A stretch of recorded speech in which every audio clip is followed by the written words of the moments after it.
Hello বন্ধুগণ, তোমরা সবাই কেমন আছো? আশা করি সবাই ভালো আছো। দেখো, আমরা গেছিলাম ঘুরতে, আর এই পরোটাটা রিভিউ দিতে বলেছিলাম আমার বরকে। তাই আমার বর একটু ডান্স করে একটু রিভিউ দিয়ে গেল। তোমরা বুঝতেই পেরেছো পরোটাটা কেমন খেতে হয়েছে। আর ভাই, এই রাস্তাটায় দেখো, আমরা তো পুরো জঙ্গলের মধ্যে চলে গিয়েছি। কিছুক্ষণ ভাবছিলাম যে গুগল ম্যাপ আমাদেরকে কোথায় পাঠাচ্ছে। ভাই রে ভাই, এখানে তো আমি কোনো জনবসতিই দেখতে পাচ্ছিলাম না, শুধু জঙ্গল আর জঙ্গল। তারপরে শেষ পর্যন্ত আমরা মেন রোডটা খুঁজে পাই। তারপরে উঠেই দেখছি আরও একটা সুন্দর জিনিস। তারপরে সেই দূর থেকে দেখতে পেলাম যে কত শাপলা ফুল হয়ে আছে। আস্তে আস্তে এগোতে এগোতে এখানে একটা গিরগিটিকে দেখতে পেয়েছি আমি। আর এই গিরগিটির মতন রং বদলে দিল। দূরে গিয়ে দেখি শাপলা ফুল, শাপলা ফুলের সঙ্গে সঙ্গেও আছে পদ্ম ফুল। এখানে অনেক পদ্ম ফুল হয়ে আছে। আমি ওকে বললাম, তুমি আগে পিছনে ভিডিওটা করো। তাই এখানে এসে আর ভিডিওটা বেশিক্ষণ করিনি, তাই কিছু ফটো তোমাদের সঙ্গে শেয়ার করলাম। দেখো কত সুন্দর লাগছে, সামনে পদ্ম ফুল আর পিছনে পুরোটাই লাল শাপলা ফুল। আর এখানে তো জল বলতে একটা মানে প্রাণী বলতে পারো, কারণ এখানে জল তেমন পাওয়া যায় না, তাই একটু পুকুর মতন দেখলে খুব ভালো লাগে।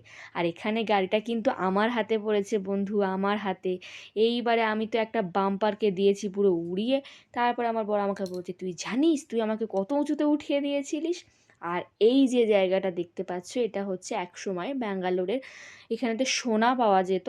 তা আমরা গিয়েছিলাম যখন, তখন ভাগ্যক্রমে সেটা বন্ধ ছিল, ভিতরে ঢুকতে এখানে কি এখন আর দেয় না, এখন এখান থেকে সোনা পাওয়া যায় না, তো এটা বন্ধ।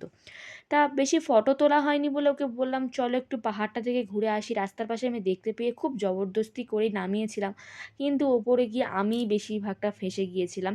কারণ ওপরে উঠে যাওয়ার পরে আমি আরও বলছিলাম আরও উপরে উঠবো, তখন বারণ করছিল, কিন্তু যখন ওপরে উঠলাম ও আমাকে কিছু শর্ত দিল, শর্তটা তোমরাও শুনে নিও।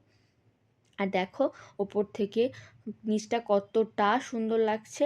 তা সেই শর্ত হিসাবে আমি এখানে ছবি তুললাম। ছবি তোলার পরেই ও আমার শর্ত দেওয়া শুরু করেছে। সেটা কেমনভাবে তোমরা দেখো, একটা পাথরের ওপরে আমাকে উঠিয়ে দিয়েছে। ঘরে গিয়ে ঝগড়া করবি আর বল। হ্যাঁ, করবো। দেখো, তোমরা শুনতেই পেলে যে ও আমাকে বলছে, তুই কি ঝগড়া করবি?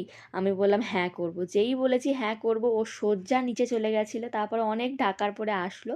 তা ফোনটা যখন রাখছিল তখন আমি বললাম, দেখো ভিডিও হবে না, কারণ ফোনটা একদম উল্টোভাবে করেছিল, ব্যাক ক্যামেরা থেকে করেছিল। তা সেই হিসাবে আমি এখান থেকে না নামতেও পারছিলাম না। ও কিন্তু জাম্প করে নেমে গেছে, যে শুধু আমাকে জিজ্ঞাসা করলো, তুই কি আমার সঙ্গে ঝগড়া করবি? আমি বললাম হ্যাঁ। তা তারপরেই দেখো উপর থেকে দেখে মনে হচ্ছে কিন্তু এটা অনেকটাই ছোট, কিন্তু না, ওপর থেকে অনেকটা উঁচু লাগছিল। আর হাওয়া হচ্ছিল, তো আমি নামতেই পারছিলাম না। আর ওখান থেকে নামার পরে তো আমি 2 মিনিটও দাঁড়াইনি, আমি সোজা নিচে যাচ্ছিলাম। আমি বললাম, আমার আর ফটোর দরকার নেই, আমি ঘরে যাই চলো। তো ও তখন আমাকে বারবার হাসাচ্ছিল যে আর আসবি আর আসবি, এরকম শর্ত দিয়ে তোকে নিচে নামাবো। আর ভিডিওটা ভালো লাগলে অবশ্যই একটা লাইক কমেন্ট শেয়ার করো। শেষে কিছু ছবি থাকলো, কারণ পুরোটা তো ভিডিওর সঙ্গে তোমাদের সঙ্গে শেয়ার করতে পারলাম না, তাই কিছুটা ভিডিও কিছুটা ফটোর সঙ্গে তোমাদের সঙ্গে শেয়ার করলাম। সবাই ভালো থেকো, সুস্থ থেকো।